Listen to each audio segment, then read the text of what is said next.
Okay, the consumption of chemical fertilizer in Punjab is highest in the country. We already said Haryana, Punjab, and UP, like that states, they are using maximum chemical fertilizer, and especially Punjab is the highest one that you are going to study in geography also. That's why land degradation, because of, not because of fertilizer itself, and over irrigation also, in different way you are going to study in 9th and 10th lessons. Okay, wait, when we are studying geography, that time you will get better clarity. The continuous use of chemical fertilizer has led to degradation of soil health, because the bacteria and microorganism which is needed for soil development and other things, they vanish, so the fertility of the soil, it is decreasing. Punjab farmers are forced to use some more and more chemical fertilizer. Last year they used 10 kg, this year they want to use 15 kg, then the third year they want to use 25 kg, like that maximum they are getting means they are getting their compulsion to use, because how the soil can't restore its own fertility now because of our use of chemical fertilizer. Then for what they are doing like that, to achieve the same production level than when they are comparing with last years, they want to get the same production level. For that purpose, this means cost of cultivation is rising very fast. Another issue we are discussing, the cost of production, because it is comes under the physical capital, fertilizer and other things, it is coming under again physical capital, it is divided into two, fixed and working capital. In that this chemical fertilizer, it is coming under working capital. So the amount, how much the farmer want to keep, for last year they used 10 kg, this year they want to use 15 kg, means 5 kg extra they want to keep. Maybe per kg it is 100 rupees, then they want to pay 500 rupees extra for getting the fertilizer. So the cost of cultivation, it is increasing or rising. So this source, the Tribune of Chandigarh, they are giving the report about Punjab. So what we was discussing, how the land, is it it can be sustained by itself or not, or what we should do for the sustainable development of the land, or to keep the sustainable fertility of the land. For that, what we can do.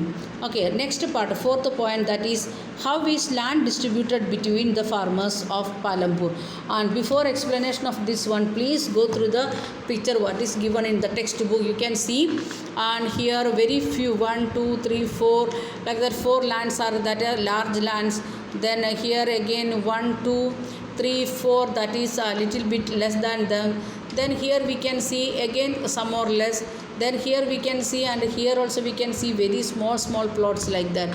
Okay, that is the distributed land equally among all farmers. With the help of these pictures itself, we very clearly you can say no, not at all. The farmers, some of the rich farmers are there, like Tata, Ambani, like that. Some persons are there in there, and we can see like Birla, not Birla, Dalmia, or like that. Some other peoples are there. Again, like our Karur parents, like that, some medium class families are there. Then again, if you are going to the poor families are there in Tamil Nadu or any other state, like that, all the variety of families we can see there in Palampur also. So I think no need to explain the rest of the things, because some of the families, they are getting even less than half an acre of the land for their cultivation. Maybe they can make their own house, and some area they are making use for some vegetable cultivation or kitchen garden, like that.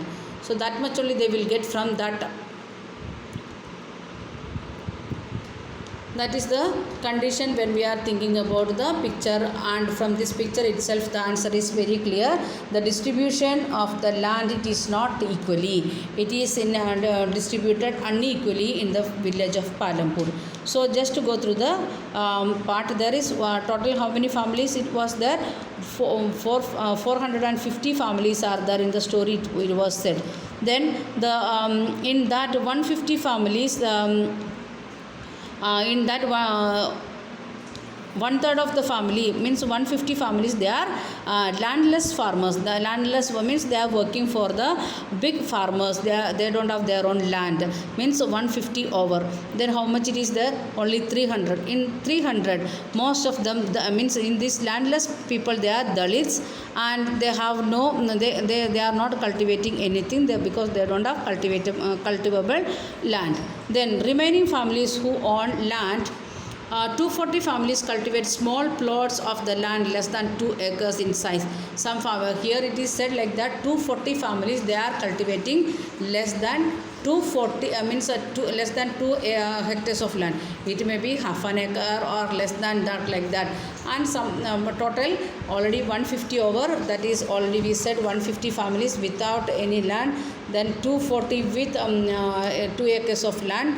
Then rest of the families, it is coming 390. Then how many members are there? 50 members are there. And what is the condition of them? That we are going to see. So the rest of the 50 families, they are keeping the big plots of agriculture land, and the landless laborers of 150 members, as well as some of the members from this 240 families, they are going and working in the big plots of the landlords. Then again here it is given one of the story. In 1960, Govind was a farmer with 2.25 hectares and largely unirrigated land, because there is no enough water maybe, or he can't do the make the tube well and other things. With the help of his three sons, Govind cultivated the land through though they did not live very comfortably, and the family managed to feed itself with the little bit extra income from one buffalo and that the family possessed. And some years after Govind's death, this land was divided among the three sons. Each one of them got the plot of 0.75 hectares. And when they were standing together with their father, that land was 2.25 hectares, and it was not sufficient for them. They want to get some extra income. For that they purchased one buffalo, and they was they means cattle rearing also, they are working in that area also. So with that also it was very difficult to live. And after the death of father, the land is divided into three sons, and they are getting 0.75 hectares land. And can you think like that? They can make the they will get enough food from that land or not. Even though if they are making the improved irrigation, they made some tube wells and other things, and they have started modern farming also in that area, otherwise they can't live. And some extra work they can do, means like a buffalo or cow rearing, like that things also they can do. By that they may get enough food. So the land is dividing, the what they divided when there was 550 members. When the father is dying, the children, they want to divide and take the land. That time again the land is decreasing, or that is divide and going to the people. So then we are moving to the next part. You can see the large number of small plots scattered around the village in the picture. These are cultivated by a small farmers. On the other hand, more than half of the area of the village covered by the plot that are quite large in size. If you are thinking like that, see this is more than half. Here itself it is coming half, and this one piece we can keep, this one piece is like here. Again here also we can see big plots. Here also we can see a long plot like that. This is the condition. So it is more than half of the area it is giving in the hands of 50 or 60 families. That is the in that 60 families of medium and large farmers who cultivates more than 2 hectares of land. Those who are having means 3 or 5 hectares together, we are saying like that, they are the medium and large farmers. Those who are having more than 2 hectares of land. A few of the large farmers have land extending over than 10 hectares. Means more than 10 acres of land. Very few farmers they are having, and they are cultivating the things. If you are seeing here again table 1.1, we can see just before the one sentence it is given. The distribution of farmers in India and the amount of the land they cultivated in given in the following graph 1.1 discussed in the classroom. Distribution of cultivated area and farmers. Cultivated area 54.4 percentage it is given to the marginal farmers. How many medium and large according to the number of population it is given to the, we can say like that it is 10 percentage. Okay, we are making to 10 percentage, this is 90 percentage. Okay, 10 percentage of the people they are enjoying more than half of the land for cultivation. Then rest of the 90 percentage of the people they are enjoying only 44.6 percentage of the land. Means the distribution of land is not in equal, not only in Palanpur, any part of India. Here it is very clearly given, distribution of farmers in India, not only in Palanpur, everywhere in India, this is the condition. Again, one activities it is given 1.6, work on the field, wheat crop, ploughing by bullocks, sowing, spraying of insecticides, cultivation by traditional method, cultivation by modern methods, and cutting of crops.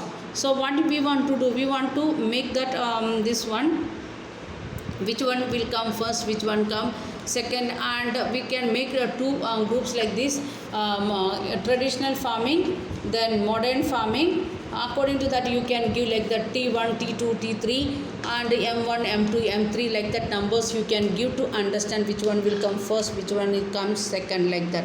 Then let us discuss first question. Picture 1.5, that is the land distribution. Can you shade the land cultivated by the small farmers? You want to do with a pencil, that you want to just shade it. And why do so many families of farmers cultivated such a small plot of land? Why they are cultivating very small plot of the land? And what is the meaning of this graph also? And from where we collected the textbook makers, they collected the source, that also given downside of your textbook. Then again one more discussion just after the picture. Would you agree that the distribution of cultivated land is unequal in Palanpur?